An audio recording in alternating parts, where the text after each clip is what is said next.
저는 미술사를 전공했는데요. 그래서 이제 사실 학술대회 발표 세 번째 정도 되면 많이 힘드실 시기인데요. 세 번째 순서는 그래도 글씨가 가장 적고 그림이 조금 재밌는 그림이 많이 나오는 그런 부분이어서 선생님들 흥미롭게 들으실 수 있으면 좋겠습니다. 네, 오늘 제가 발표할 주제는 해조씨 정무공파 초상의 유래와 그 특징입니다. 잘 아시겠지만은 현재 장서각에는 해조씨 정무공파 종중에서 기탁해 주신 세 점의 초상화가 있습니다. 그리고 그 외에도 리움에 전하고 있는 오재순 선생님의 수남 선생의 초상화가 있는데요. 그 네 점을 중심으로 오늘 여러분들께 소개를 드리려 합니다. 네, 정보공파 세계도는 앞서서 두 분 발표에서 자세히 나왔듯이 실제로 이제 원래는 시조, 그러니까 해조시 시조면은 용인시 처인구에 있잖아요. 근데 그 이후에 사실 이렇게 양성에 자리를 잡게 된 계기는 오현경과 그 다음에 오경훈 선생 부자의 묘를 이제 이쪽으로 조성을 하면서 여기에 이제 정착을 하게 되는 것이죠. 그리고 네, 오사겸에 이어서 오숙의 사형제, 그리고 이제 그 오두인 선생이 오상의 이제 그 아들이었는데 다시 오숙의 그 아들로 이제 출계를 하면서 이런 식으로 쭉 세계가 이어집니다. 그리고 특히나 이렇게 오태주에 오면은 이제 한양에 이제 정착을 하게 된 본격적인 경제적인 그리고 정치적인 기반을 마련하게 되는 것이죠. 그래서 이 부분은 앞서서도 많이 설명을 드렸으니까 생략을 하도록 하겠습니다.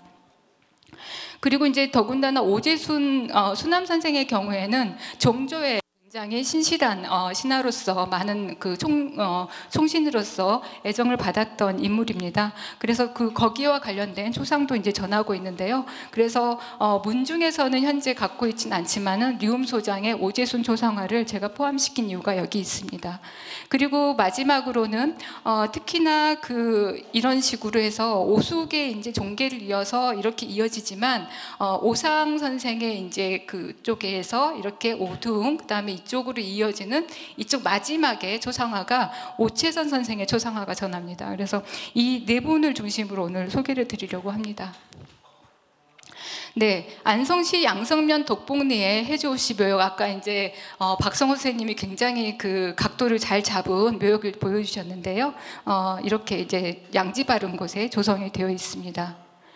그리고 이제 사실 정무공파의 이제 굉장히 중요한 이제 장본인이시기도 하고요. 그 다음에 오종방 이제 그 고택인데요. 오낙에는 본거지는 510년에 이제 여기에서 멀지 않은 위치에 있다가 1650년에 현 위치로 이전을 했다고 합니다.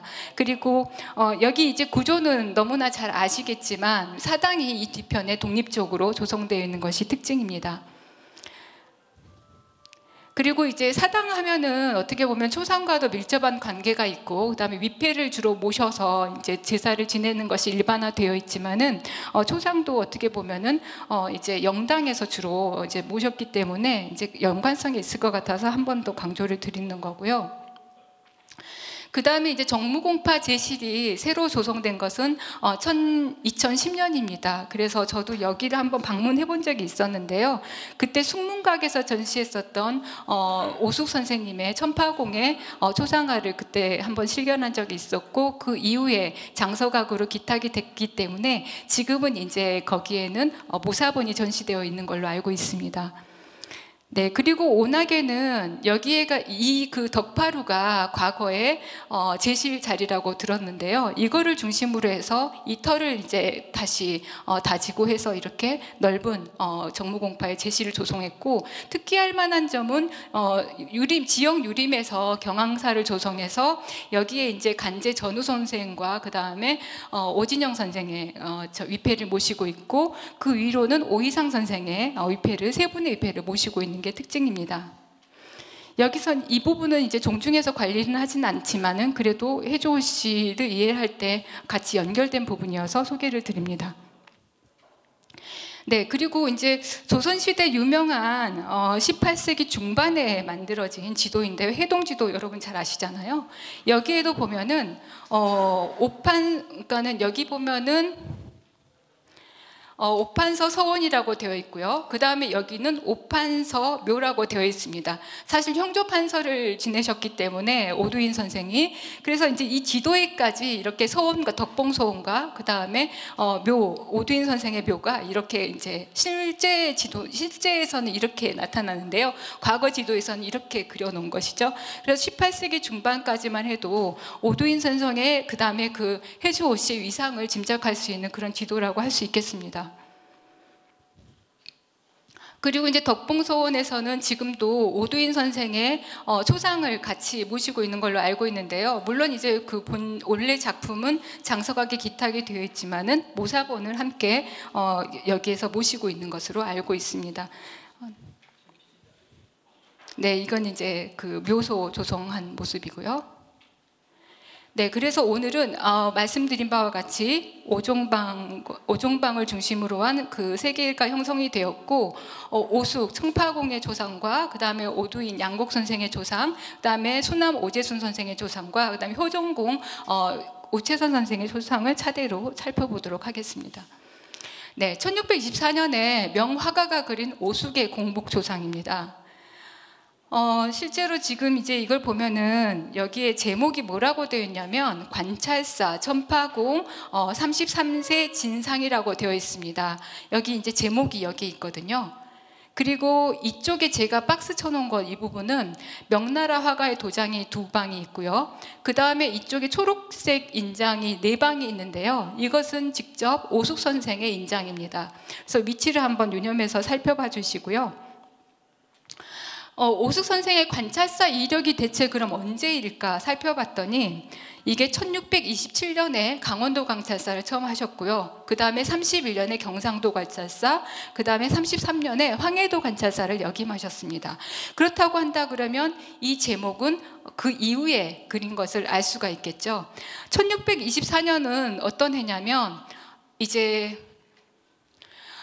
그 인조 반정이 1년 전에 있었고, 이렇게 명나라에 이제 사신을 파견을 해서 주청사를 파견하게 되는 거죠. 그래서 인조의 어떤 이제 그 등극을 인정해주라고 하는 황제에게 이제 아뢰는 그런 주청을 하게 되는데요. 실제로 오숙은 그때 부사로 참여를 하게 됩니다. 그래서 오숙 인장을 하나하나 내용을 살펴보면요, 수양은 과거 황해도의 해조의 별칭입니다. 그리고 그러니까 만력 임진생, 그다음에 임작과라고 되어 있는데요. 오숙 선생님이 1592년생입니다. 네, 임난 때 태어나셨죠. 그리고 1612년에 임자년 증광시 병과에 급제하셨습니다. 아까 이제 박성호 선생님 소개시켜준 그 홍패 있었잖아요. 그리고 세 번째 인장은 서로, 송은, 그 다음에 동호사가라고 해서 이 서로라고 하면은 흔히들이 이제 평안도를 의미합니다. 그래서 관서 지역을 의미를 하는데요. 이때 그러면은 24년 이전에 관서 지역에서 복무한 그 이력을 보면은 1621년에 종사관으로 관서 지역에서 군무를 돌본 적이 있으시고요.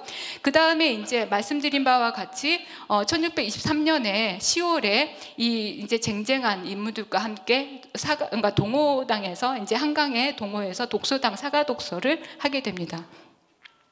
그리고 마지막으로는 이 부분인데요. 이게 바로 이제 국군에 보답하기 위해서 험한 길을 주저하지 않고 내달아 산을 지나고 사신으로 배를 타고 바래를 건넜다는 의미인데, 실제로 이제 이 승사를 하면은 뭐냐면 바닷길을 백길로 갔다는 의미거든요.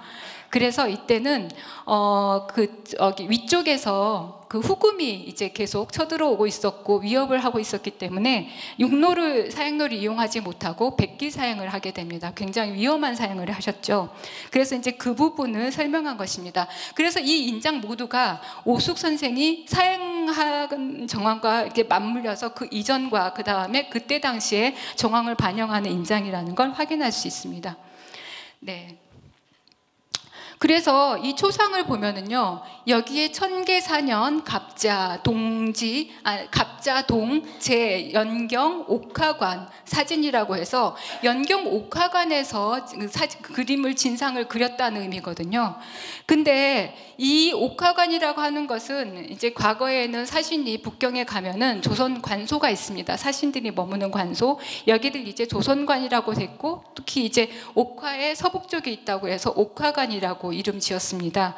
그래서 이것이 분명히 연경에서 제작됐다는 걸 밝히고 있고요. 그래서 이 천계갑자년은 1624년에 해당되고, 그다음 여기 보시면은 당시에 통정대부로서 병조 참지의 그런 이제 직임을 하고 있었지만 이것을 가함을 해서 이조 참판으로 가함을 해가지고 한 등급 더 올려서 사행을 하시게 된 겁니다. 보통은 정 2품 정도까지를 이제 사행에 정사 부사로 파견하게 되는 것이 관례였기 때문입니다. 그래서 이것을 유념해 주시고요. 그렇다고 한다 그러면 화가의 인장은 대체 어떻게 됐을까 보시면은 소주, 그 다음에 이거는 이제 좀 읽기가 어렵습니다. 정확히 찍히질 않아서. 그 다음에 삼천, 사진, 동강, 미향, 주라고 되어 있습니다. 그래서 이 동강, 미향은 연경에 있는 옥화관에 가까운 그 거리의 이름이고요. 굉장히 지금은 이제 외교 거리가 되어 있는데요. 과거엔 동강, 미향이라고 했고요.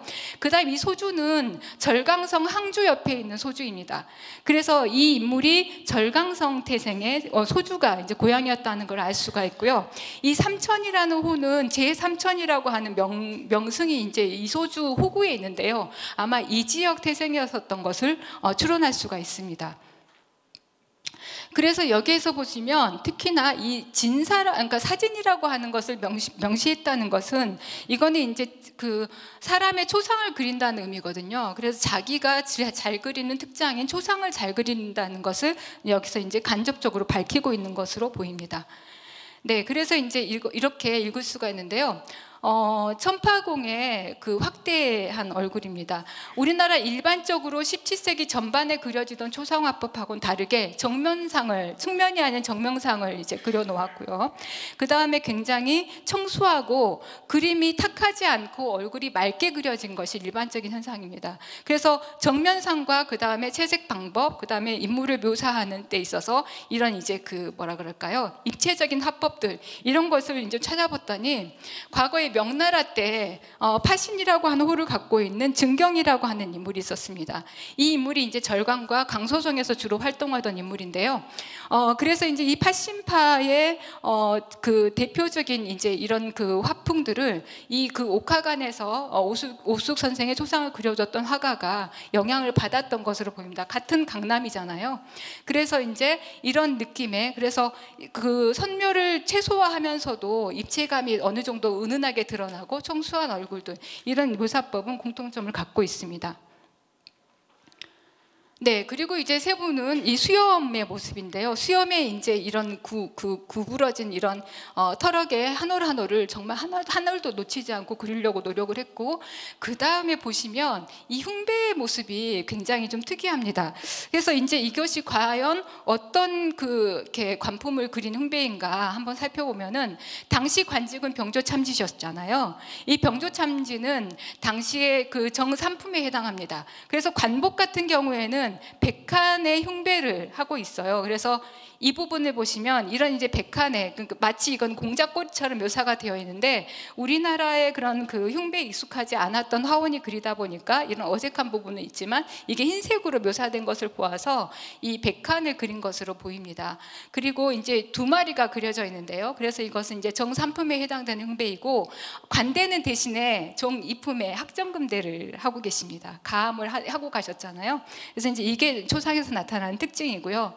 그 다음에 아래 보면은 과거에 이제 그 명나라 초상을 보면 특히나 인물들, 그러니까는 문인들의 초상에서는 이렇게 호랑이가 표피나 이렇게 호피가 자세하게 나오진 않습니다. 그리고 특히나 남쪽에서 그려지던 문인들의 그런 초상에서는 이런 소품들이 많이 활용되지 않기 때문에 굉장히 호랑이를 묘사한 부분이 어색하죠. 발톱이 거의 부러져 있는 것 같은 느낌이잖아요. 그래서 이런 부분은 좀 이제 조선 초상화와 비교할 때 어색한 부분이 나타나기도 합니다. 네, 이 세 부입니다. 네, 예. 호랑이 발톱 같습니까, 여러분? 강아지 발톱 정도? 네.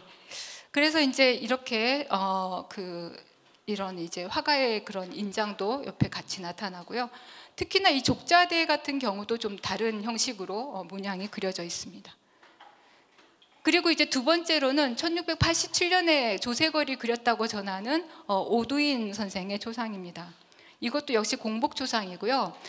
사실 이제 덕봉송 사당 내부에 보면은, 죄송합니다, 여기 이런 식으로 오두인 선생의 초상이 이렇게 모사되어서 걸려 있고요.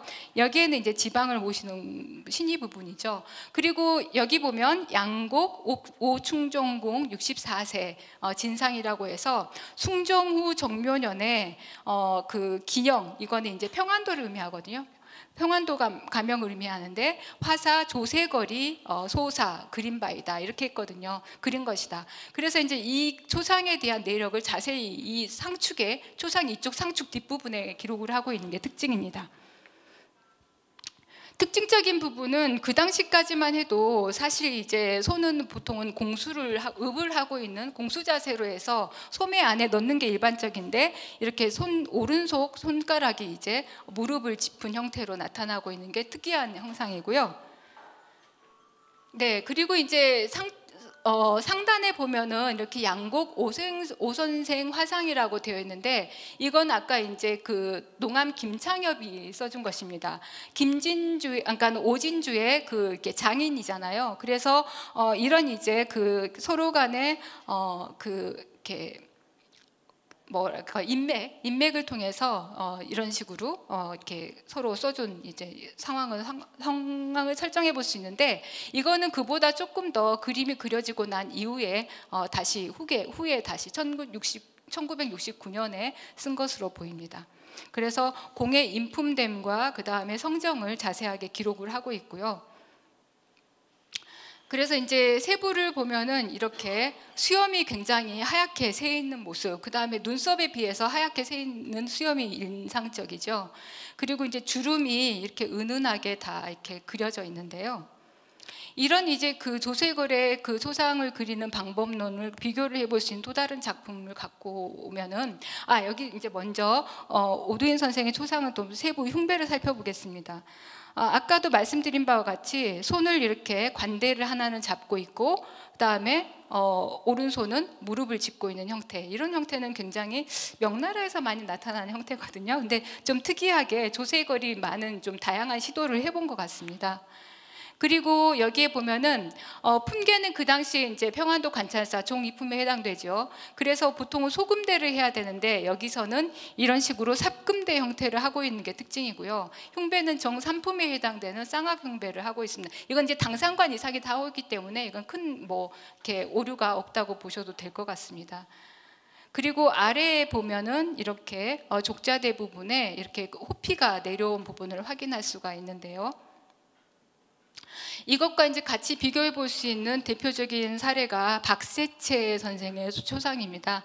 이것은 이제 경기도 박물관에 소장되어 있는데요. 조세걸이 그렸다고 전하는 작품입니다. 실제로 이제 조세걸의 작품인지 아니면 후대의 모사본인지는 아직도 논란은 있습니다. 다만 이것을 이제 그 모사본이라고 하더라도 그 화풍을 같이 비교해 볼 수 있는 여지가 있기 때문에 비교를 한다 그러면 이렇게 이제 같이 비교를 해볼 수가 있을 것 같습니다. 세부를 보면 두 어르신이 모두 다 이렇게 하얗게 가운데 수염이 하얗게 되어 있어서 굉장히 특이한 모습을 하고 있죠. 그리고 얼굴 주름은 선묘를 아주 진하게 하지 않고 약간의 이제 강조점만 두어서 명암을, 그 주름을 처리하고 있는 부분들이 공통적인 부분이고요. 그 다음에 이제 이거는 지금 이제 경기도 박물관에서 소장된 세 점의 작품인데요. 하나는 이제 가묘에서 소장되었던 사당에서 그러니까 갖고 있었던 유복본 초상이고요. 이것은 이제 공복본, 그다음 달령본 초상입니다. 이건 소원본, 그러니까 이건 나주 반개 소원에도 있었다 그러고 다른 소원에도 이런 비슷한 이제 공복본 초상이 전한다고는 했는데요. 다른 거는 아직 밝혀진 바 없습니다. 그리고 이 초상의 경우는 죄송합니다.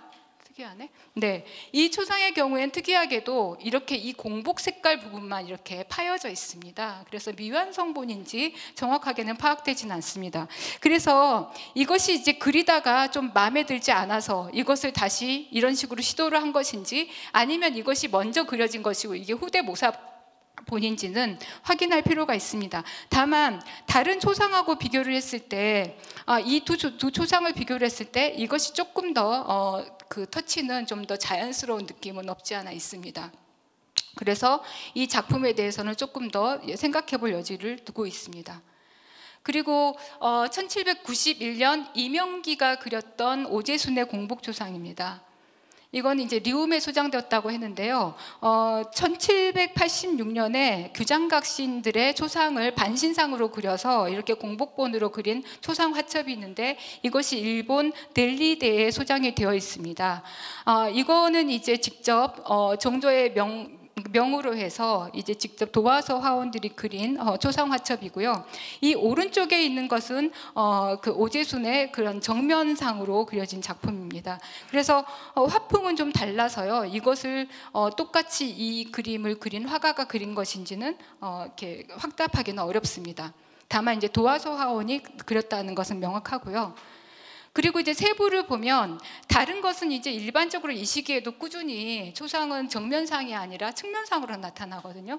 아까 이제 그 오숙 선생의 초상에서 보았듯이 정면상은 명나라 화풍에서 많이 영향을 받은 것인데, 그러니까는 18세기 말에 이 무렵에 이런 식으로 정면 초상으로 나타나는 경우는 거의 없습니다. 그래서 굉장히 흔하지 않는 그런 초상의 그런 자세이고요.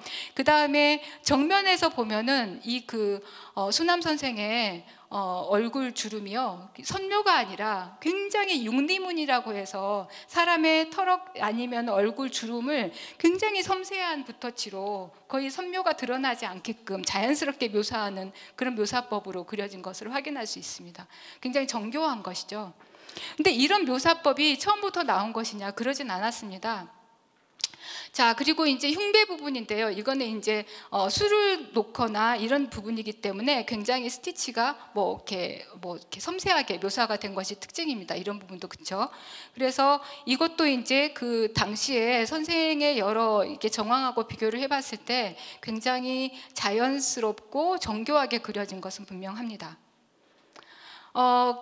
특히 이제 이명기 같은 경우에는 1789년에 이성원의 동지 사행을 따라갔는데요. 당시에 이제 따라가는 화원이 한 명이 정원으로 정해져 있음에도 불구하고 정조는 이명기와 김홍도를 별도의 화원으로 정해서 이 동행을 하게 합니다.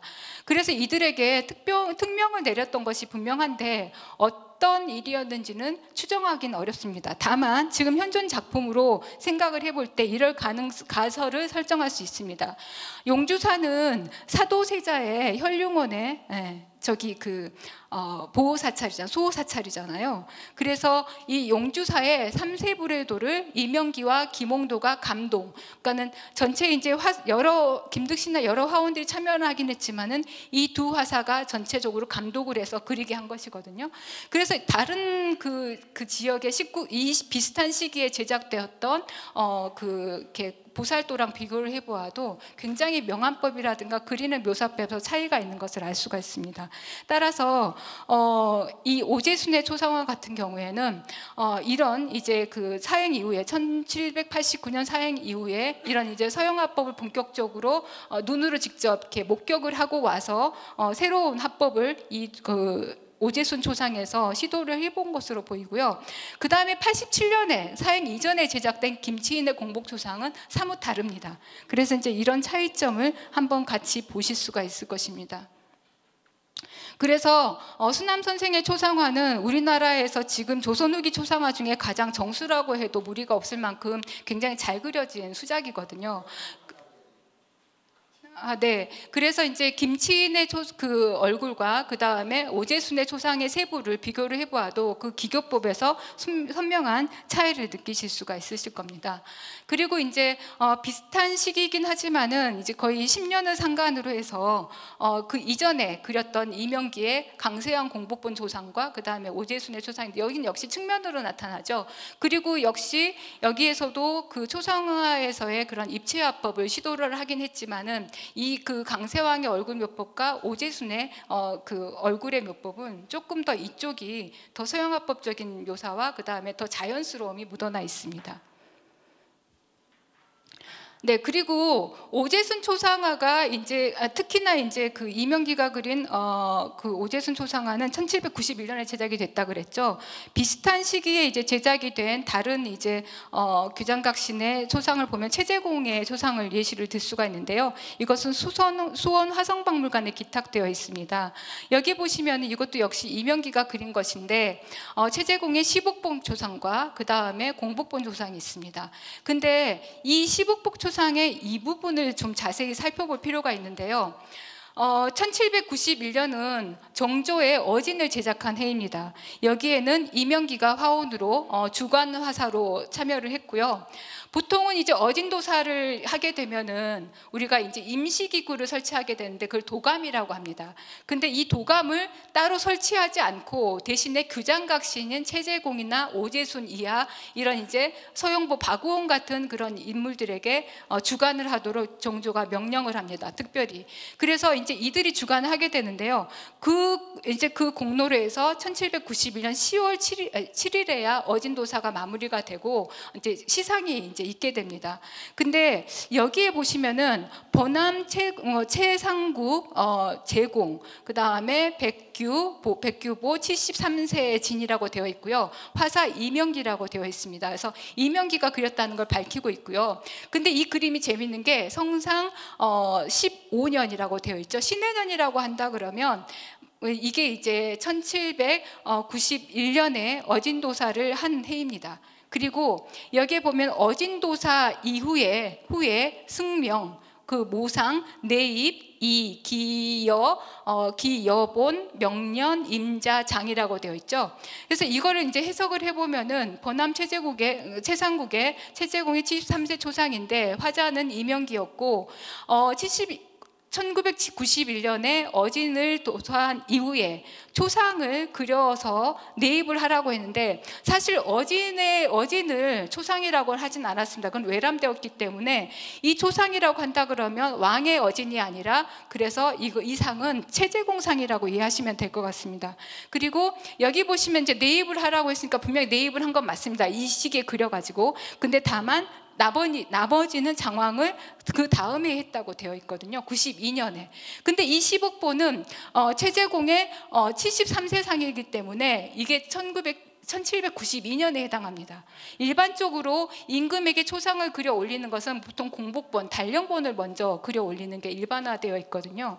그래서 제가 추정하기에는 이게 시기는 정확하게 지금 밝혀 있지는 않지만은 이 최재공의 공복초상이 1791년에 먼저 제작이 되었고 시복본 그 나머지가 1792년 그 다음에 제작이 된 것으로 보입니다. 이것과 함께 비교를 볼 수 있는 게 바로 그 오재순의 91년 초상인데요. 이 흉배라든가 그리는 기법에서 물론 오재순 초상이 가장 이제 좀 색다른 면을 갖고는 있지만은 그래도 이런 부분에서 공통점이 많이 나타나고 있습니다.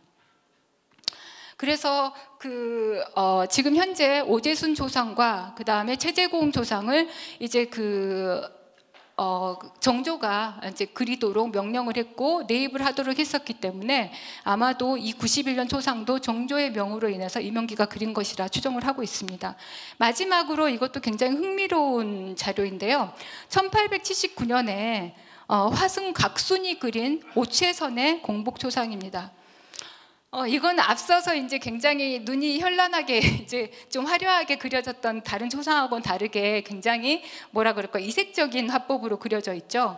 이거는 왜냐하면 일반적으로 그림을 굉장히 잘 그리던, 그런 초상을 잘 그리던 대표적인 화사들이 그렸던 것과 비교를 해봤을 때 굉장히 아마추어적입니다. 이거는 화승이 그렸기 때문이죠. 그래서 이 오채선 선생이 당시 나주 관찰사 시절에 이걸 그렸다고 추정이 되는데요. 실제로 여기에서 보시면은 여기에 효종공 69세 진이라고 영정이라고 되어 있거든요. 그리고 이제 여기 보면은 나주승 각순 이렇게 소사라고 되어 있습니다. 그래서 나주 관찰사 시절에 나주 사찰의 화승이었던 각순이 그려진 것을 밝히고 있는데요.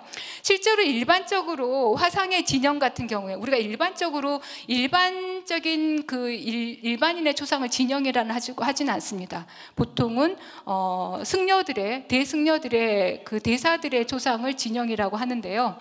여기서도 보시면 화학당 대선사의 초상을 그린 것이 이제 중앙박물관에 있는데, 특징 것이 뭐냐면 여기 얼굴을 하얗게 백분으로 이제 칠한다는 것입니다. 일반 화승의 이제 그림을 보면. 근데 여기 오채선 선생의 초상에서도 보면은 이렇게 하얀색으로 덧칠을 해놓은 걸 확인할 수가 있고요. 그 다음에 이 측면을 보시면 여기에서 보시면 보통 이제 승려들이 앉는 의자는 일반적인 교의하고 다르게 이런 부분으로 막혀 있습니다. 그러다 보니까 이런 것에 익숙한 화승이 그릴 때는 이런 측면 부분이 어색할 수밖에 없는 것이죠. 그리고 또 하나는 이 귀 부분입니다. 귀를 그리는 기법도 이 초상의 그런 초본이 좀 유사하고요. 그 다음에 여기도 이제 하얗게 그린 아까 세부가 좀 보이고 있죠. 네, 그리고 여기 호피도 굉장히 자세하게 그리고 있는데요. 네, 이런 부분은 굉장히 자연스럽게 그린 게 좀 특징적이고요. 그다음에 우리가 보통 나주 목사는 정상품에 해당되는데 흉배는 쌍악 흉배였다고 해당되는데, 여기서는 흉배가 단악으로 그려져 있습니다. 그렇기 때문에 흉배의 구조라든가 아니면은 관대의 구조를 정확하게 이해하지 못했던 화승이 그리다 보니까 이러한 좀 이제 오류가 있는 것 같고요.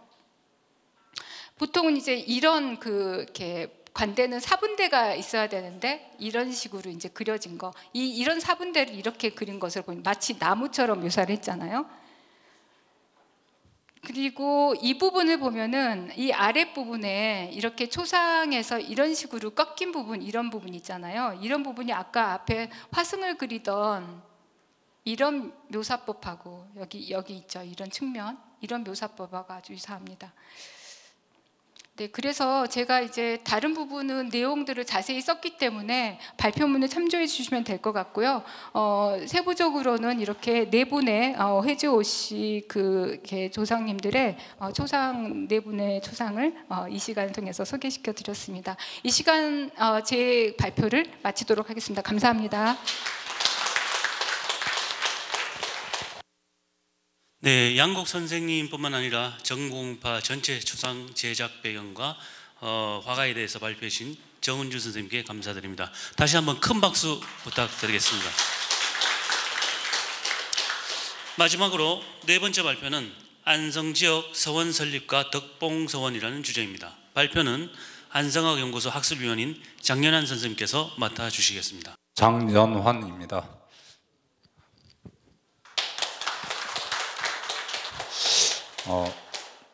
앞에 세 분의 선생님은 전공자인데 반해서 저는 고등학교에서 학생들을 가르치고 서원에 대해서도 썩 잘 모르니까 혹시 잘못된 내용이 있으면 말씀해 주시면 감사하겠습니다. 안성 지역에는 서원이 3개가 있었는데요. 도기서원, 백봉서원, 덕봉서원, 이 3개가 있습니다. 처음에 덕봉서원에 관해서 이렇게 잠깐만요. 덕봉서원에 관해서 준비를 하려고 했는데 2가지가 좀 문제가 되더라고요. 일단 덕봉서원에 관한 문헌이 좀 적고, 그래서 또 그렇다면 안성 지역에 세워진 서원을 전부 다 한번 살펴보는 게 좋겠다. 그래서 우선 조선 후기의 이 서원이 전부 다 조선 후기에 세워지니까 조선 후기 서원 설립의 경향이 어떤 건지, 그리고 그런 속에서 도기서원, 백봉서원을 잠깐 그 설립 경위만 살펴보고 그다음에 덕봉서원으로 넘어가도록 하겠습니다.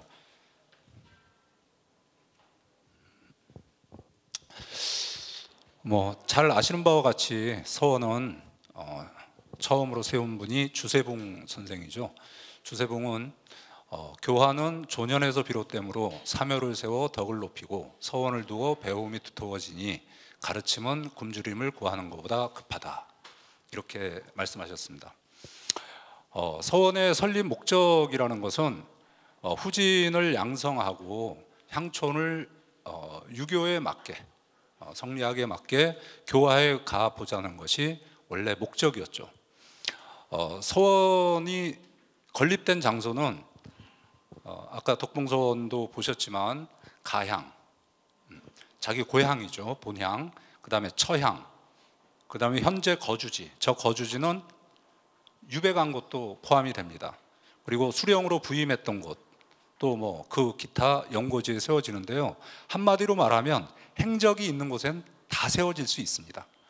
보통 후손이나 문인이나 아니면 그 고을에 있는 분들이 요청을 하고 이것이 수령하고 협조가 되고 중앙의 협조 받아가지고 서원이 세워지게 되는데요. 이제 문제는 이 처음에 교육적인 목적으로 세워진 서원이 조선 중기 이후에 조선 후기 들어서 약간 변질이 됩니다. 그 서원을 맨 처음에 세우는 것은 자유였습니다. 그냥 그 요청하고 문인들이 세우면 됐는데, 문제는 이게 서원이 점점 선조대를 지나면서 늘어납니다. 더욱이 광해군 때가 되면 서인하고 동인하고 싸움이, 북인하고의 싸움이 치열해지면서 서원을 둘러싸고 분쟁이 벌어져요. 그렇게 되다 보니까 그 이후에 이제 서원이 계속 증가되는 거죠. 이 증가가 가장 많이 된 때가 숙종입니다. 숙종 때 이게 이제 이게 정만조 선생이 표를 정리한 건데요. 그 표를 따오는 건데, 조선시대 서원이 몇 개제에서 세워졌냐는 통계마다 다 다릅니다. 사실 국가 통계에 이게 제대로 잡히질 않거든요. 지금 보시면, 그래서 이제 특히 조선 후기에 되면 이제 첩설, 한 사람에 대해서 계속 서원이 세워지는 거죠. 조선시대 때 가장 서원이 많이 들어선 인물은 송시열입니다. 우리가 송시열에 대해서 44개의 서원이 들어서는 거죠. 엄청난 숫자입니다. 그 다음에 이제 서인과 남인이 경쟁을 하게 되면서 경쟁적으로 서원을 세워요. 또 나중에 가서는 집안에서, 그러니까 이 문중사후라는 것을 세우는데, 이것은 서원이 많이 들어서고 조선 후기에 양반들의 권위가 떨어지면서 이제 그 권위를 세우기 위해서 자기 집안에 좀 서원을 세울 만한 인물을 골라가지고 전적으로 집안에서 후원해서 세우는 서원이 문중사후입니다. 근데 공교롭게 안성 지역의 세 개의 서원은 모두 효종, 숙종 때 설립이 됩니다. 제일 먼저 세워지는 것이 도기서원이고요. 아까 보셨고, 도기서원이 1663년 효종 4년에 세워지고요. 그 뒤에 이제 백봉서원, 덕봉서원 순서대로 세워지는데요. 이따 보시겠지만 도기서원은 지금까지 1663년로 대부분 알고 있지만 딱 한 군데 기록이 1668년으로 나오더라고요. 근데 그 기록을 무시할 수가 없어서 이따 설명을 해보겠습니다. 도기서원과 덕봉서원은 사액이 되고 이제 백봉서원은 사액이 되지 않았습니다. 당파는 보시는 바와 같이 김장생을 모신 서원은 서인, 그리고 나중에 이게 이제 이 서원이 세워질 때까지만 하더라도 서인은 노론과 소론으로 나눠지지 않았었어요. 근데 나중에 운영 과정에서 여기에 대체로 노론 인사들이 관여를 하게 되고요. 덕봉서원은 노론 계열의 서원이 되겠습니다. 이것도 역시 이때만 하더라도 노론과 소론의 대립이 그렇게 치열하지 않았지만, 결국 이 덕봉서원도 운영 과정에 참여하는 인사들은 대부분 노론, 낙론 계열이라고 볼 수 있겠습니다. 여기가 안성 관하라면 백봉서원은 지금 이 한주 아파트 여기 있고요. 여기에 홍남파 선생의 묘가 있습니다. 그다음에 도기서원은 지금 여기가 도기산성 요새 발굴한 데 있지 않습니까? 그 아래 마을에 지금 현재 비닐하우스가 이쪽에 있는데 이쪽에 세워졌던 서원입니다.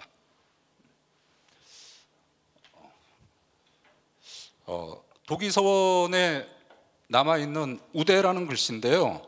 이 글씨는 이쪽에 길가에 있는 그 바위 절벽에 새겨진 글씨고 송시열이 쓴 걸로 되어 있습니다. 도기서원 말씀드리면 도기서원은 1599년부터 1601년까지 안성 군수를 역임했던 김장생을 제향하는 서원입니다. 이 서원과 관련해서도 역시 남아있는 문헌이 몇 개 안 됩니다. 딱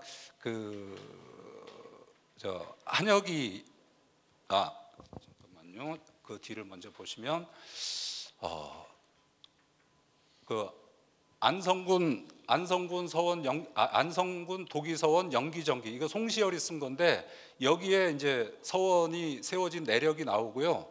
그다음에 여기 이재가 쓴 도기서원 학규, 여기에 이제 이 서원에 대한 얘기가 나옵니다. 그러니까 도기서원에 관한 글은 여기에 나오고 다른 문헌들은 언제 세워졌다, 사액은 언제 되었다, 주로 이런 얘기들이 나오고 있거든요. 그래서 그 도기서원을 보면 이 내용을 보면 한혁이라는 인물이 있어요. 근데 이 한혁이라는 인물이 서운면 동촌리에 들어오는데 이 사람 자체가 이 인물 자체가 입향조예요. 그러니까 안성에서 초기에는 큰 세력을 가지고 있지 못하다고 볼 수 있죠. 근데 이 청주한씨 집안에 동촌리 청주한씨 집안에 2011년에 시집 편찬을 하면서 이 집에서 이 문중에 한혁이하고 김집, 송시열, 송중길, 김소왕, 민정중 이런 인물들과 주고받은 편지들이 남아 있습니다. 하나같이 전부 다 기라성 같은 인물들이잖아요. 근데 이제 그 중에 60세 차이가 나는 김집이 한혁이한테 보낸 편지 중에 이런 내용이 나옵니다. 이 내용을 지금 잠깐 이렇게 보셔도 이게 무슨 사무적으로 주고받은 편지가 아니라 서로의 마음을 전하는 편지잖아요. 그래서 이들의 관계가 굉장히 깊었다는 걸 알 수 있습니다. 그런데 아까 보신 영기정기에 보면 그런 얘기가 나와요. 이 일을 처음부터 끝까지 주관한 사람은 선비 한혁이다. 그리고 여기에 나온 내용도 이것도 영기정에 나온 내용인데, 그래서 송중길의 상소로 도기서원이라고 사액을 하고 사액을 했고 그리고 이제 그 위에 아까 우대라고 쓴 데 있잖아요. 지금 도기산성 위에 영기정이라는 정자를 짓습니다. 그리고 이제 여기다 정자를 지은 이유가 나오는데 여기 김장생이 안성 군수로 있으면서 시간이 나면 그 위에 올라가서 이렇게 거닐고 시간을 보낸 사색도 하고 그런 데라 거기다 이제 영기정이라는 서원을 세우고요. 정자를 세우고요. 아까 한혁이하고 서인 인물들하고 주고받은 편지가 주로 1700년대 이후예요. 그러니까 한혁이라는 인물을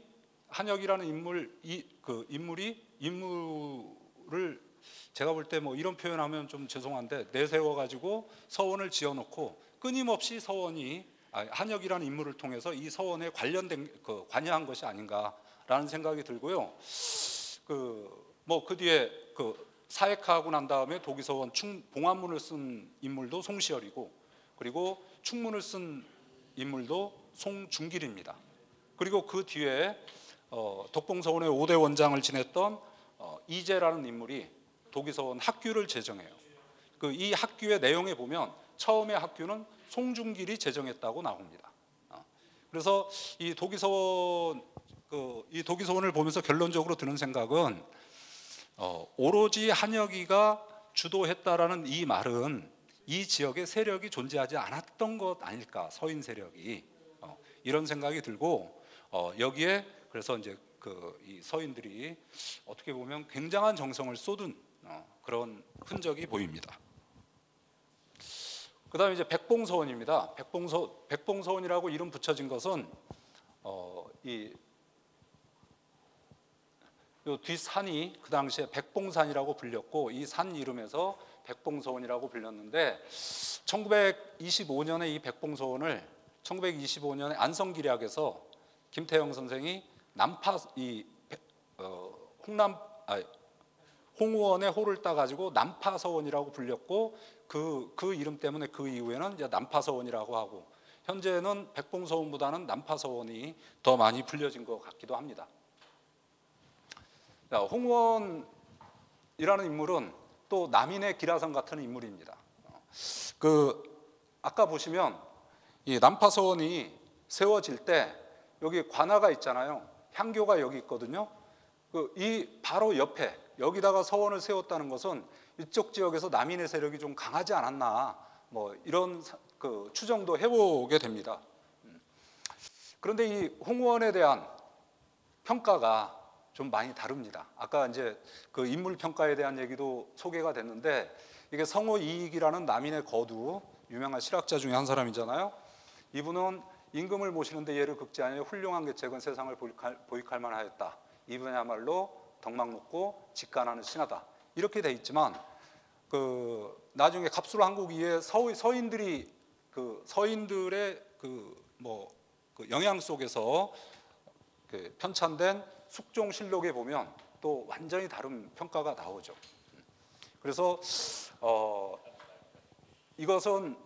이것이 설립이 될 때 또 외부의 유생들이 상소를 해가지고 설립이 되지만 홍우원이라는 인물의 행적을 봤을 때 이 백봉서원 역시 당파적 관계를 벗어날 수가 없겠다. 그런데 이거 1792년에 건립이 됐지만 바로 1692년에 건립이 됐지만 1694년에 갑술왕국이 일어나잖아요. 그래서 이제 서인 정권이 들어서고 서인 다음에는 남인들이 다시는 정권을 차지하지 못하죠. 그러니까 사역에 대한 기록이 없습니다. 홍우원은 남인들 사이에서는 남인 사선생이라고 불릴 정도로 예속 논쟁 과정에서는 거의 송시어라고 이 속된 말로 맞짱 뜰 정도의 남인의 거두지만 사역에 대한 기록이 없습니다. 학문적 업적도 대단하고요. 그런데 이것도 역시 그 당시 정치적인 판세 속에서 결정되지 않았나 싶습니다. 이제 덕봉서원을 한번 보도록 하겠습니다. 덕봉서원은 여기 덕봉리가 있고 아까 다 보셨으니까 그리고 아까 김우진 선생님께서 덕봉서원에 대해서 다 웬만한 건 중요한 거 정리를 하셔가지고 제가 겹치는 건 넘어가도록 하겠습니다. 오두인 선생 아까 시작부터 지금까지 계속 봤죠.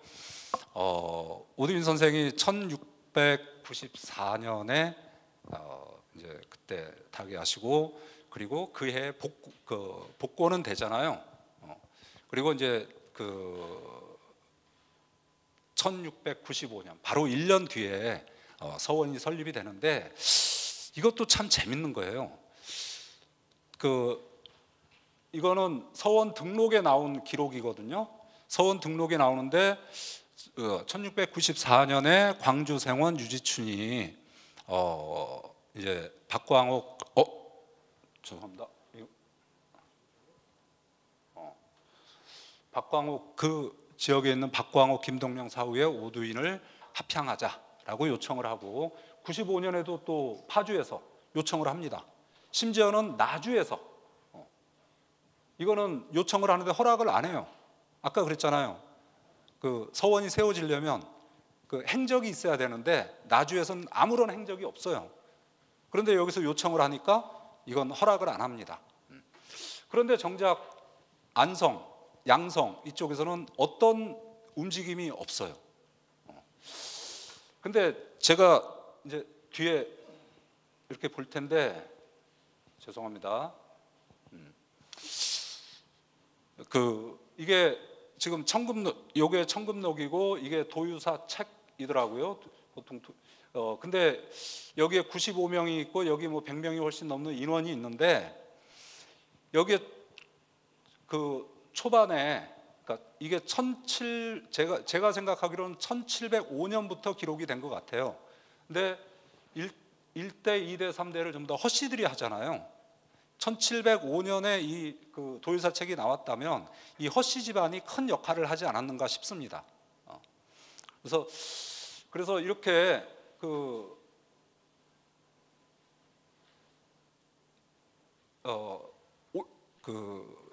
이게 뭐 상소가 올라갔다든가 요청하는 움직임이 기록에 남아 있지는 않지만 저걸 통해서 이 지역에서 어떤 사람들이 움직였구나라는 것은 그냥 추정을 할 수 있겠습니다. 근데 제가 볼 때는 이따도 말씀드리겠지만 해조씨 집안에서도 좀 추진을 했던 것 같아요. 왜 그러냐면 해조씨 집안에서 도유사가 7명인가가 나오는데 주로 전반기 쪽 도유사를 맡아요. 전반기 쪽 도유사를 맡고 그렇다면 여기에 좀 관여를 하지 않았을까 이런 생각이 들고 그 다음에 아까 말씀드린 대로 전주희 씨, 양천호 씨, 풍산심 씨들이 이게 초기 이게 제가 원님이라고 했는데 도유사를 맡았던 중요 집안들입니다. 아마 이 집안들에서 움직이지 않았을까 생각이 들고요. 더 중요한 건 여기에 경원장을 맡은 분들이에요. 보통 경원장 제도는 처음에 어떻게 출발이 되냐면 이게 아마 이것도 효종 연간에 경원장 제도가 생긴 걸로 봐요. 근데 그 전에 현종 때 예송 논쟁이 일어나잖아요. 1차 예송은 서인이 승리를 거두지만 2차 예송 때 서인이 패하고 남인이 승리를 거두는데 이때 남인들이 영남 쪽 서원에서 조직적으로 당원들, 그러니까 이 붕당 구성원들이 조직적으로 공론을 피고 논리를 펴서 상소를 올립니다. 근데 이때 이건 뭐 제 의견이 아니고 연구 결과인데요. 그래서 이게 서원이라는 게 지금 앞으로 남인하고 싸워가는데 중요하겠다. 그러니까 지역에서 서원에서 공론이 모아지고 그 공론을 모아서 그 공론을 일괄적으로 수집을 하려면 이 중앙에서 이 지방 서원을 관리를 해야 되겠다는 생각을 서인들이 한 게 아닌가 이런 생각이거든요. 이렇게 해서 이제 경원장 제도가 만들어지는데 그래서 경원장 제도는 처음에 서인 서원에서 만들어졌다가 나중에 남인 서원까지 확대가 됩니다. 근데 이 덕봉서원의 경원장은 아까 이제 김우진 선생님이 말씀하신 대로 이여라는 인물이 맡았는데 생기면서 바로 경원장 제도가 생겨나고 그 이후에 경원장들이 굉장히 기라성 같은 인물들이 맞죠. 이게 이제 덕봉서원 원장 선생안인데요. 여기에 14분이 나오거든요. 근데 아까 김우진 선생님은 상세하게 정리를 했는데 저는 이제 이 정도로 이어 오두인 시장을 짓고요. 그 다음에 이관명이 덕봉 사액제문을 지은 인물이고 민전호는 아까 보셨고요. 이의영 김창엽의 문인이고 또 관련 있고요. 이재라는 인물은 이제 덕봉서원에서 굉장히 중요한 역할을 하죠. 그리고 도기서원 학교를 지었던 인물이고 안성의 홍변한 고루비, 유명건 묘갈 이것도 이재가 찬합니다. 유척기 김창집의 문인이고 조해 묘가를 전액하는데 이 조해라는 분이 고산면에 가유리에 가면 조영복이라고 있어요. 일지당이라는 제실이 있고요. 그 조영복 아버지입니다. 조영복 그 동생은 이제 화가인데 조영석. 그리고 이제 오이상 같은 인물은 뭐 말할 필요도 없고요. 이재 증손이고요. 보시면 뭐 이런 기라성 같은 인물들이 덕봉서원의 경원장을 처음부터 맡았다면 그 당시에 붕당 구조로 보나 아니면 붕당 간의 대립으로 보나 아니면 안성 지역의 움직임으로 보나 오히려 서울 세력들이 좀 서두르지 않았을까. 물론 이렇게 한다고 해서 양국 선생의 뭐 권위에 위신에 손상이 가는 건 아닙니다. 왜 그러냐면 양국 선생의 행석은 충분히 그럴 만한 가능성이 하기에 충분하고 거기에서 이제 제가 말씀드린 것은 이 서원을 추진한 세력이죠. 서원 건립을 추진한 세력으로 봤을 때 좀 이쪽 중앙에 서인 노론 세력들이 적극적으로 추진하지 않았을까라는 생각이 들고요. 이 부분은 아까 김우진 선생님께서 뭐 상세하게 말씀하셨는데 제가 조금 더 말씀을 드리면 명성황후의 신부가 민치록인데 민치록 오이상의 둘째 사이거든요. 근데 사실 명성황후는 이 오씨 그러니까 이 오이상한테 시집간 그 따님이 명성황후를 낳은 게 아니고 두 번째 부인, 그러니까 먼저 죽고 두 번째 부인 한산이 씨 소생입니다. 그렇지만 1866년에 명성황후랑 고종이랑 결혼을 하잖아요. 결혼을 하고 1869년에 아까도 나왔지만 치제문을 내립니다. 그런데 그리고 1870년에 운수함 창건과 불화에 관여를 해요. 이게 두 번을 관여를 하는데 1870년하고 73년에 관여를 하거든요.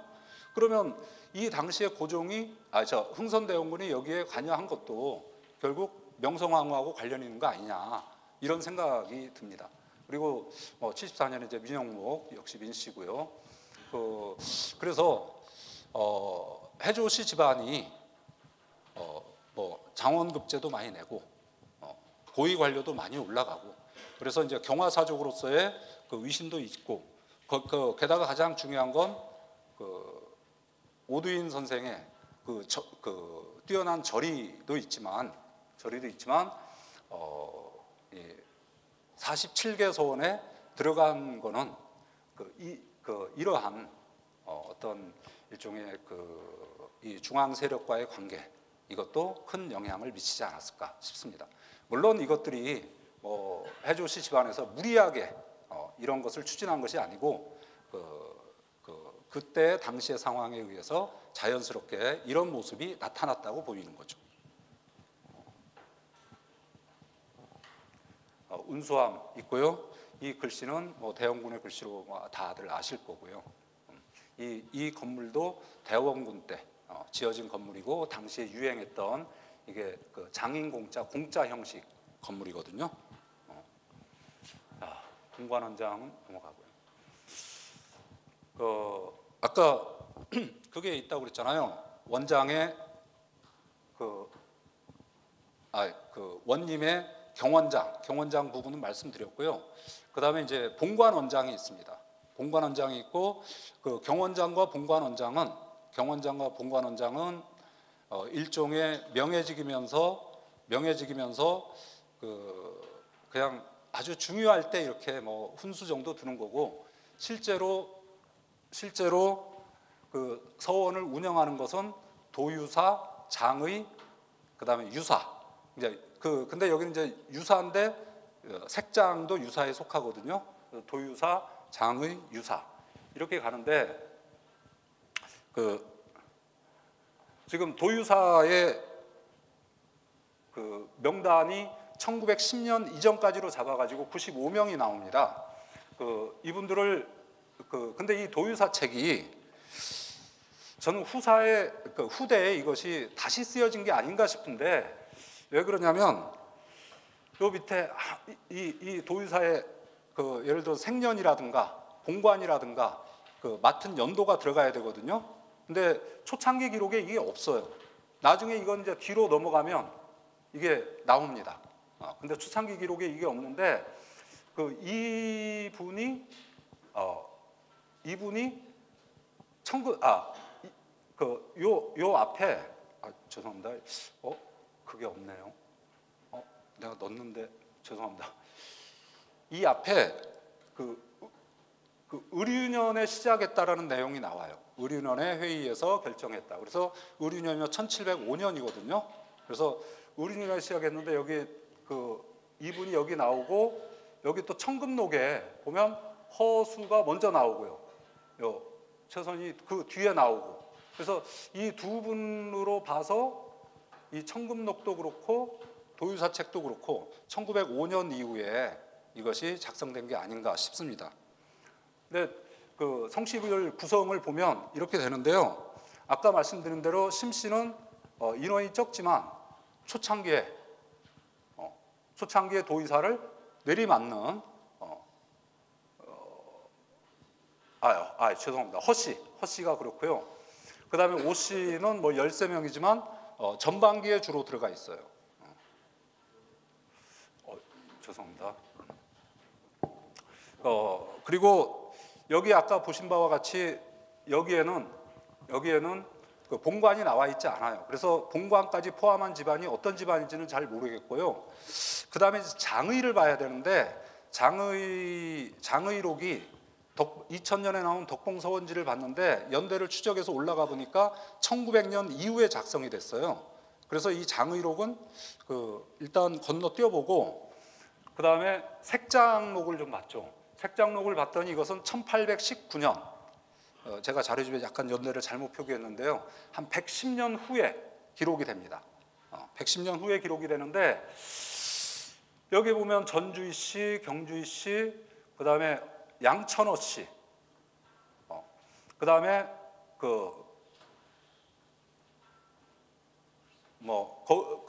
여기 보면 이렇게 황 씨나 이런 인물들도 꽤 나오지 않습니까? 여기 황 씨 이런 인물들이 나오는데 여기도 비슷해요. 그래서 이게 약 100년 정도 늦게 작성이 됐고 도유사는 1명이 임명되지만 색장은 2명에서 4명까지 임명이 되더라고요. 어떤 애는 4명, 어떤 애는 3명, 어떤 애는 2명 이런 식으로. 그래서 훨씬 더 인원이 많은데 그 전체적인 추세를 보면 집안들이 좀 비슷비슷한 것 같더라고요.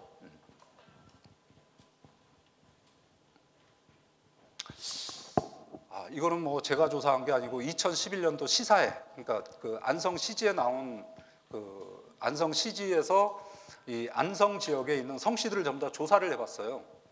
그랬더니 이 정도의 성씨가 나오는데 여기 아까 보면 여기 빨간 걸로 표시한 반남박 씨라든가 풍양조 씨라든가 평산 신 씨, 그 다음에 달성 서 씨 이런 집안들은 또 여기에 표현이 안 됐어요. 여기 표현이 안 됐다는 건 그 당시에 파악이 안 됐다는 건데 그때의 그 시지 편찬 과정을 제가 조금 이제 그 옆에서 좀 봤는데 이 마을을 면밀하게 조사를 하지 않았어요. 그래서 여기에 없다고 그래서 뭐 없는 것은 아니다라는 생각이 좀 들고요. 그다음에 이제 또 하나는 여기 그 대덕면 소연의 남양홍 씨는 그 아까 말하는 홍원 집안이기 때문에 여기하고는 거리가 좀 멉니다. 그래서 그 약간 핀잔을 들을 것 같은 제가 느낌인데 이걸 왜 제시하냐, 관련성을 좀 해야지. 그런데 아까 그 색장이라든가 색장록하고 여기하고 좀 관련성을 얘기해 드리면 좋은데 이 부분은 좀 어렵더라고요. 이게 안성 지역의 사족에 대한 조사가 거의 안 됐어요. 그래서 이 부분은 좀 앞으로 이 관련성은 조금 더 연구를 좀 해봐야 될 것 같습니다.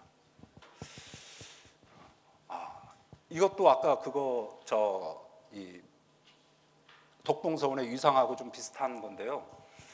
원래 이 본관 선생, 이 본관이 그 지역의 수령을 얘기하거든요. 그래서 여기 26명의 본관이 나오는데 정기승이라는 양성 현감이 1868년에 부임을 했어요. 그러니까 1868년 이후에 여기 1910년까지 이게 전부 다 현감이라고 하면 안 되죠. 요 다음부터는 1895년에 군제가 실시되니까 이 다음부터는 군수입니다. 군수. 그래서 지금은 편의상 현감으로 말씀을 드리겠습니다. 26명인데 거기 86쪽에 보시면 제가 각 주에다가 양성 현감을 정리를 한번 해봤습니다. 그랬더니 모두 44명이 왔는데 이게 임명된 사람도 있고 안 된 사람도 있습니다. 이게 어떻게 되냐면 서원 측에서 요청을 하고 그 현감이 수락을 하면 본관 원상으로 임명이 되는 거거든요. 그런데 1868년에 임명이 됐는데 일반적으로 서원에서 본관 원장이 임명되는 것은 서원의 위상이 약화된 걸로 봅니다. 그러니까 서원의 위상이 약화되니까 수령을 끌어들여 가지고 위상을 강화시키면서 양반들의 향촌 지배력을 확대시키려는 그런 방향으로 보는데 덕봉서원은 조금 달라요. 덕봉서원은 아까 숙종이 치제문도 내리고 그랬지만 그 이후에 안동 김씨 세도기에는 덕봉서원이 그렇게 주목받질 않아요. 그러다가 고종 때 와서야, 고종 때 와서 이제 민씨 집안하고 관계도 조금 더 강화되고 덕봉서원 원장도 마지막에는 부자지간에 맞고, 그리고 왕실하고 혼맥도 있고 이런 때거든요. 그 명성황후가 1866년에 결혼을 하는데, 혼인을 하는데 1868년에 정기승이 본관 원장을 맡습니다. 그래서 이것도 일반적으로 지방 수령이 원장을 맡는 다른, 그러니까 맡는 이유하고 여기하고 좀 다르지 않나 이런 생각이 듭니다. 성격이. 그다음에 이제 지금까지 그 원님에 대해서 살펴봤는데요. 원님이 하는 일보다는 이쪽 지역하고 어떤 관계가 있는가, 이쪽 사족하고 어떤 관계가 있는가, 덕봉서원은 어떤 과정에서 설립되었는가, 이런 측면에서 그 원님을 한번 살펴봤습니다. 그리고 이제 교육 활동인데요. 향교는 양성 향교가 정원이 한 20명 정도 추정이 됩니다. 양성 향교가. 왜 그러냐면 향교 정원은 그 고을의 격에 따라서 다른데, 현은 20명이고요, 부는 30명이고 도호부는 40명 이렇게 되거든요. 그래서 양성향교는 한 20명 정도로 추정이 되는데, 여기에는 서원은 사액서원이 20명, 문묘 종사자 서원은 30명, 사액서원이 아닌 곳은 15명입니다. 그래서 여기가 한 20명 정도로 유지가 됐는데, 이게 원래는 그렇지만 이것도 뭐 잘 아시다시피 이게 군적이 이렇게 여기에 등록이 되면 군대 안 가고 세금도 면제받고 그러니까 여기에 문란하게 등록되고 그러거든요. 근데 여기에 이게 아까 표지 보셨던 그 청금록입니다. 청금록의 이제 뒤쪽을 보는데, 이런 거 보면 덧칠해서나, 그러니까 종이를 덧대요. 그리고 여기는 대거 종이를 덧댑니다. 그리고 글씨체도 좀 달라요. 여기 이쪽은 한 사람의 글씨체이면서 굉장히 정자로 잘 썼다는 생각이 드는데, 이렇게 덧칠해진 거, 이렇게 그러니까 종이를 덧바른 거, 이렇게 덧바른 거는 글씨가 좀 조악해요. 어떻게 보면 제가 이걸 급하게 사진을 찍고 와서 원본을 그때는 생각을 못해서 좀 확인을 못했는데, 약간 매직 느낌이 나는 것도 좀 있고, 하여튼 좀 조악합니다. 그래서 이게 사실 이게 지금 원본이 맞나라는 생각도 좀 들고요. 그 다음에 또 하나가 있는데, 아까 도유사안 있잖아요. 도유사안이 제가 본 거 도유사 책이라고 그래가지고 옛날 고서고, 그 다음에 덕봉서원지에 도유사안이 나와 있거든요. 근데 그 도유사안하고 그 덕봉서원에 보관되어 있는 그 책하고 명단이 차이가 납니다. 어떤 구석은 한 10명 정도가 통째로 빠졌는데 없는데, 그 덕봉서원에서 발행한 덕봉서원지는 들어가 있기도 해요. 그래서 이 명단에 대해서는 조금 더 고증이 필요한 그런 내용입니다. 그래서 참고적으로 한번 청금록을 살펴봤고요. 서원교육은 보통 이제 우리가 동제, 서제 거기에 기숙하면서 일정 기간 기숙하면서 교육을, 독서와 글을 쓰는 거접이라는 게 있고, 이걸 거제라고도 부릅니다. 그리고 이제 주로 잘 하는 데는 한 달에 2번, 그러니까 상망 분향제가 끝나고 나서 경전을 낭독하는 방식으로 며칠 동안, 이것도 뭐 하루만 하는 게 아니고 며칠 동안 하는 강해라는 게 있어요. 그런데 덕봉서원에서는 교육 활동이 얼마나 이루어졌을까라는 기록은 오이상 선생과 관련된 강해 기록이 딱 2번 나옵니다. 딱 2번 나오고, 2번 나오는데, 이 5대 원장 이재라는 분이 아까 도기서원 학규를 마련했다고 그랬잖아요. 학규를 마련했고 엄격한 강해를 거기서 시행을 합니다. 그렇다면 이 덕봉서원에서도 덕봉서원 원장도 맡았고 교육도 또 중시했고, 조선 후기에 이재의 한탄이 나옵니다. 서원에서 교육을 안 하고 있다. 그렇다면 여기서 교육이 이루어지는데 좀 역할을 하지 않았을까라는 생각이 들고요. 오이상은 강해를 열고 강해의 규칙, 강규도 마련합니다. 이분이 그런데 61세에 하시더라고요. 61세 한번 하시고 그 다음에 하고, 덕봉서원 원장을 맡은 것은 54세부터 맡기 시작한 것 같아요, 이분이. 그런데 이때 강해도 교육도 뭐 경서를 깊게 하는 게 아니고 어른들은 대학을 하고 아동들은 소학을 하는 정도. 그러니까 이 오이상은 본인이 높은 벼슬에 올라가지도 않았지만 이 서원의 교육이 어떤 출세 수단보다는 향촌 교화의 수단으로 향촌 교화에 아주 중요한 기반이 되기를 바라지 않았나 싶습니다. 근데 나중에 이제 횟수를 둘러싸고 논란이 벌어져요. 편지가 와요. 우리가 돈이 없어서 1년에 2번만 하는 게 어떠냐. 그러니까 이제 오이상 선생이 그걸 한탄하면서 야, 옛날에 이재 선생도 돈이 없으면 밥 사갖고 와서 공부했는데, 공부하라고 도기서원에서 실제 그 내용이 있거든요. 도기서원 학교에. 그러니까 공부하라고 그랬는데 왜 자꾸 안 하려고 그러냐. 이런 답장한 게 이제 여기서 서원 교육에 대해서는 거의 그 다음 기록을 찾지 못했어요. 그래서 2번 나오는데 어쨌든 그 당시에 교육 활동이 일어났고요.